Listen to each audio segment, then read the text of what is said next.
Good morning, everyone, and we're going to talk about fosfomycin. Okay, it's a one of the newer antibiotics. I mean, really an old antibiotic uh, that has been now repurposed into being used in ICUs. As I told you, the antibiotic pipeline is almost dry. Okay, we barely have any antibiotics, and I shudder with the view that if any of my children has got a knee issue, and later on 10 years from now, any of our children has a knee issue and he goes to a hospital for an antibiotic because he had infection there. I don't think we'll have an antibiotic that will help them. I think now at this moment we are talking of sepsis because of bowel leak and this and that, or killing patients, right? But there will be a time when a simple knee issue, a small infection in the paronychia may also kill the patient. May also kill the patient. So it's going to be a big issue here. Well, so let's look at a case over here. Okay. So we'll relate to these cases because it's a COVID case after all. So we'll relate to these cases. So this is a 65-year-old diabetic hypertensive male on regular steroids. That means he's asthmatic. Never went out of the house. Okay, that's the usual history. I never went out of the house, but I still got COVID. Okay, D1. Not on day one he was not okay. He had a reduced appetite and a loss of smell along with malaise. So clear-cut viral pathology is what he had.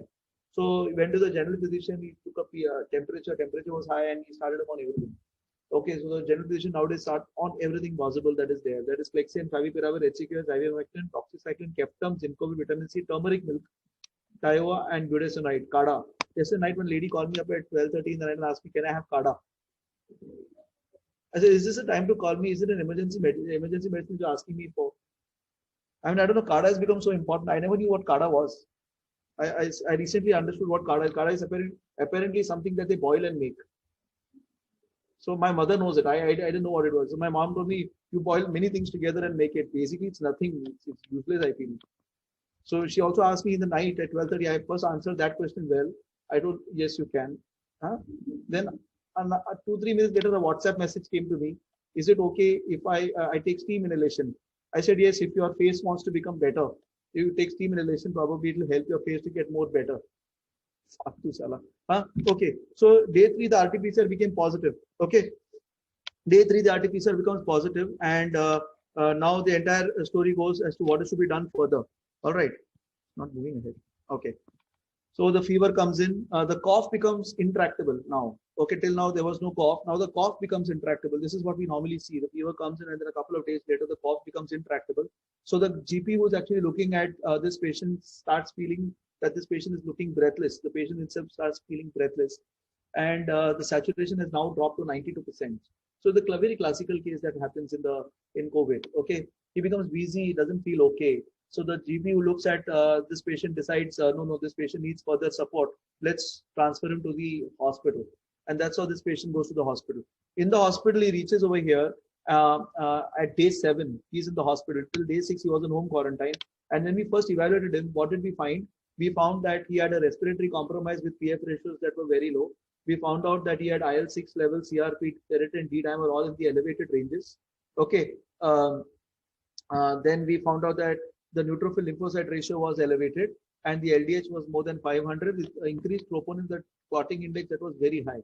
That means a proper regular COVID case, hypercoagulable with hyperinflammatory, with the presence of PF ratios that was on the lower side. A regular case, nothing new in this case is what I would say. Why is it not going ahead? Okay. So what did we start? We started this patient on IV remdesivir. We gave them 6 milligrams of dexamethasone. We gave them high dose vitamin C, ulinistatin, a helmet CPAP with an FiO2 of around 80%. And we put them on Clexane 0.6 BD because we had a TEG report that shows a hypercoagulable state. Along with IV Eloris and tocilizumab was given. This was a time when we were using tocilizumab quite regularly. We were, so we gave tocilizumab in this case, and this is day 4 post tocilizumab. We're looking at day 4 post tocilizumab. Okay, now we have day 4 means we are along day 12 of this patient coming to the hospital. All right. So breathing got worse. The SpO2 further reduced on NRBM. Helmet he was not tolerating anymore. The CRP was more than 40. The ferritins were also high up. Neutrophil lymphocyte ratio seems to be elevated still. LDH, however, BP became borderline, 100 systolic. Till now it was 120, 130, 140. Now it becomes 100 systolic. Okay, the blood cultures were negative and there was a vague abdominal pain that came in. The PCT showed 0.12 with a beta D glucan of 78, which indicates there may be probably a fungal infection here also coming up slowly. So day 4 post, then the breathing, what we did, we actually stopped everything. We tried to put that helmet back again. We started patient TPN. Okay, we did that on day 4, and we had no other option but to intubate him after that. So we intubated this patient, and day 8, that is day 8 post TOSI, we found a further drop in the blood pressure. He required higher doses of smaller doses initially of NORAD and all. We added at that moment meropenem. Remember, he was on Yloris only. That was our baseline drug that we started. And then when he worsened, we started the patient on meropenem, teicoplanin, and fluconazole as a combination, because we thought that if we went tocilizumab, so let's give him a higher generation. We sent blood cultures and we sent beta-D-glucan. Okay, so we don't know now what happened after day 8. Now day 10, what really occurs is all this is still going on this patient. Okay, all this is still going on, but now there is a bigger drop in blood pressure. That's now day 10 post OC, a larger drop of blood pressure with very high dose of noradrenaline vasopressin being added. The lactates did start trending upwards. Number 4, we are at 26. Procalcitonin, which was 0.12, has gone to 2.9, and we decided to further, because the beta-D-glucan, which was 76, went up to 150. We thought there was a trend of an increased beta-D-glucan, which is a biomarker for fungal sepsis. We started this patient on micafungin. So we had a combination of now meropenem, teicoplanin, micafungin, fluconazole omitted, and we did an X-ray. Now we did the blood culture. Now this is what the blood culture looked like. We had a blood culture that showed Candida auris and Enterococcus faecium. Now, if you look at the Enterococcus faecium, Candida auris, if you see, it was sensitive to micafungin, so we were right on starting micafungin there. So we started micafungin there. But if you look at the culture pattern on Klebsiella pneumonia, look what it is showing. It is showing resistant to almost everything on sensitive only to colistin and to L-Auris is what it shows. But L-Auris was not working. It was very clear that we had started L-Auris. This means to say that don't bank on the sensitivity report. In vivo sensitivity can be very different from in vitro sensitivity.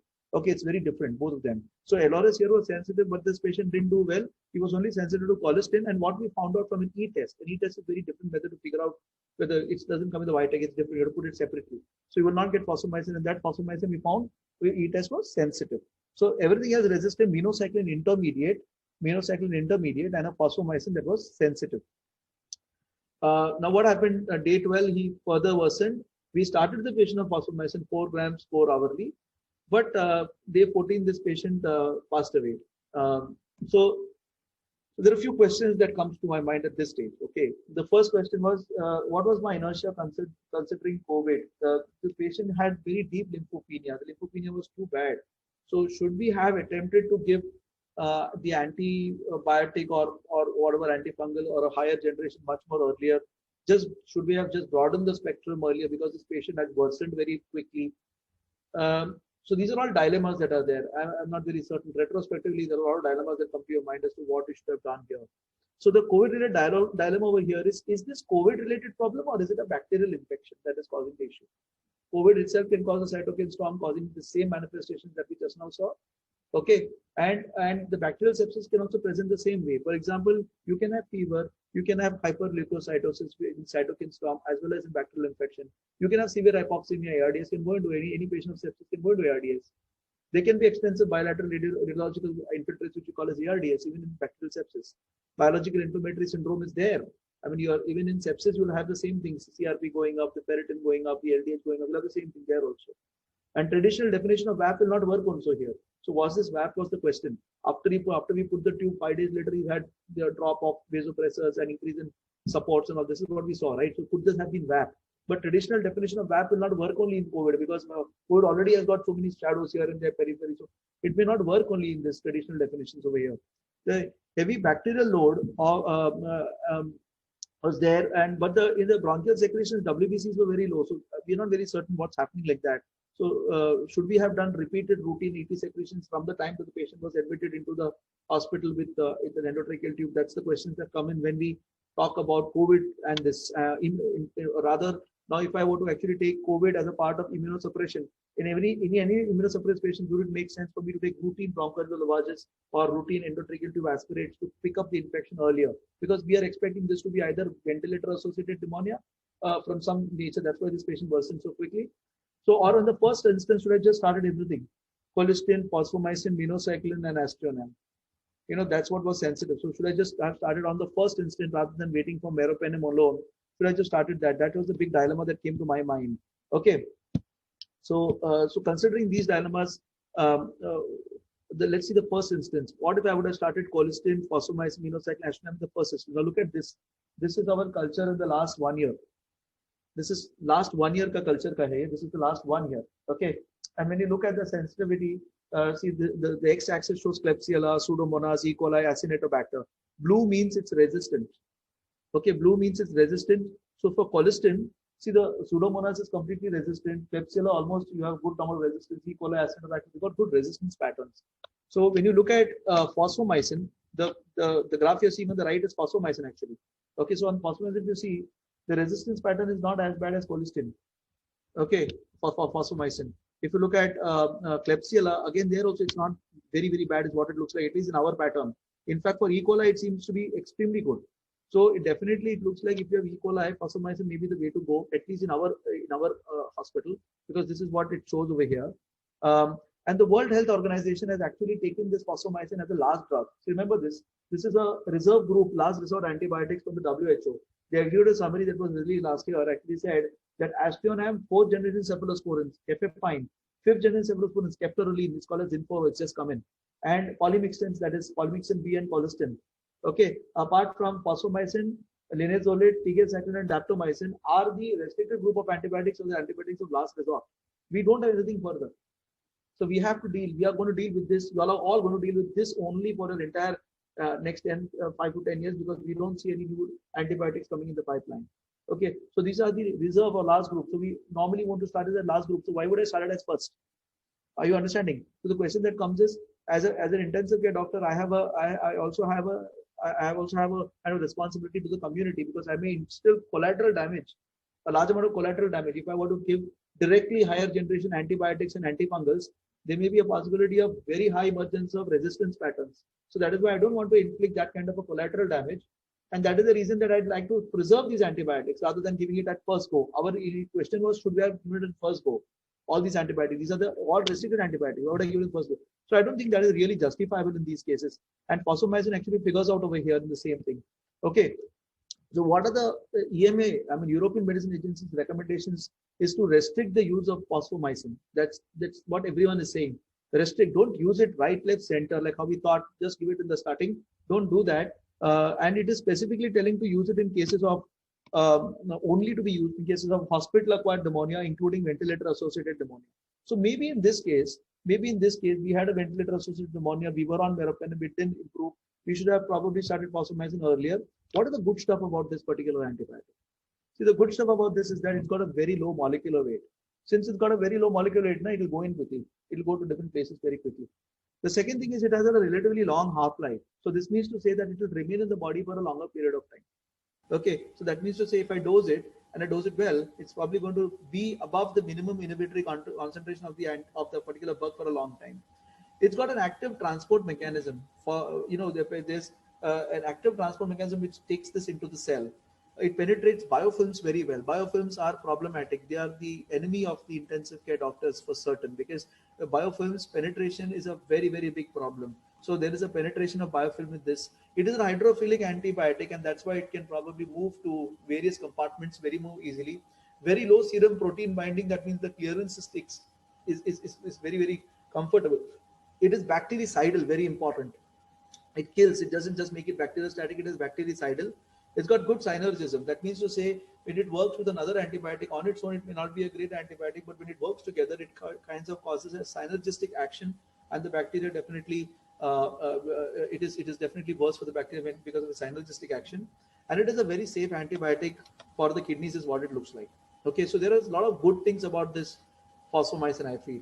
Okay, so this is a study that was done from Austrian University of Graz, Austria. Now, what is this?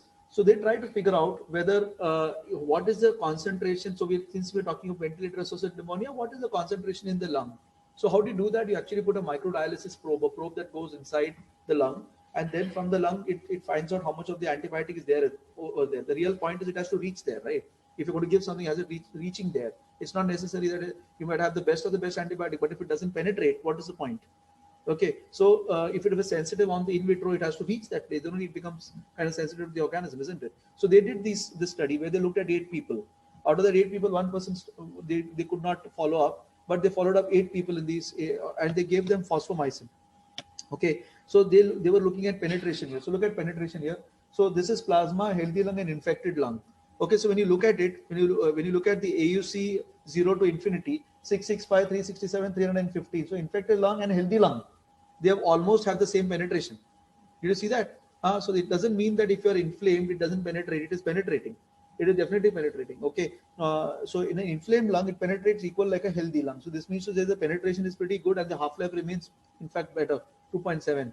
Okay. So there is a clear-cut penetration into the infected lung. So that is one thing. The second thing is, if you look at this, the dark black score, the dark black marks are the plasma. The triangles are the healthy lung, and infected lung is 0. The 32 means the minimum inhibitory concentration, MIC. Okay, so most of these organisms that are sensitive, there'll be MIC will be 32. MIC means minimum inhibitory concentration. So if you look at this MIC, most of the time it's above that. Most of the time it's above 32. Okay, this means to say this means to say that this most of the remains more than 32. Okay, now let's go ahead. Now, what about the dosage intervals? So we talked about the fact that it has got a long half-life, but if you use it for 12 hours and you have the MIC is 32, if you look at that, what is the meaning of time above MIC? It means the time that the antibiotic remains above the minimum inhibitory concentration, and usually it has to be like that for at least 40% of the dosage interval. Let me explain to this one more. This is the MIC. All right, this is the MIC. The antibiotic has to remain above the MIC most of the times. You understand? If it remains for the, say, I have an 8-hour interval, 8 hour, 8 hour, 8 hour. So at least for 40% of the 8-hour interval, at least 40% of the 8-hour interval, MIC. You got the point? Can I? You want to hear this once more? So I'll explain to you once more. Say you have 8 hours, 8 hours, 8 hours. This is the MIC. The antibiotic has to, the concentration of the antibiotic has to be up. This is the interval. So at least for 40% of the interval, at least for 40% of the interval, the MIC has the antibiotic has to be above the MIC. Okay, so in difficult to treat infections, it will not be 40%, it may be even 70-80% for all that you know. So here, if you look at it, plasma 63 and at a healthy lung 44 and 41. So it's not extremely good. But when you go to 8 hours, see what happens. At 8 hours, the plasma concentration is going up. At the same time, in the healthy. Okay, so this means for 24 grams, it seems that should be the dose that should be used here. Okay, so this is a dose finding study that tells you this. Okay, so this is 4 grams, 12 grams, and then when you say 24 grams, that is when it starts working. So the average dose that you probably need to give to go above the MIC for 40% of the time should be ideally 24 grams. So very clearly it is proven here also that if you were to give them 24 grams, this is what would occur to the organism. This is the bacterial concentration. So it goes down in 24 hours, goes down and then remains down. Okay, it goes down 24 hours, goes down and then remains down. So this means to say the dose should be somewhere around 16 to 24 grams at the minimum. Okay, now look at this particular study that came out. This was intravenous fosfomycin for the treatment of CRKP, that is Klebsiella, carbapenem resistant Klebsiella pneumonia. And they had a very sick group of individuals. Look at the Apache score 24. So a sick group of individuals that they had in this case. Okay, and out of those 11 cases that they had, you had 2 bacteremic, there were 3 VAP and bacteremia, there was 2 VAP and UTI.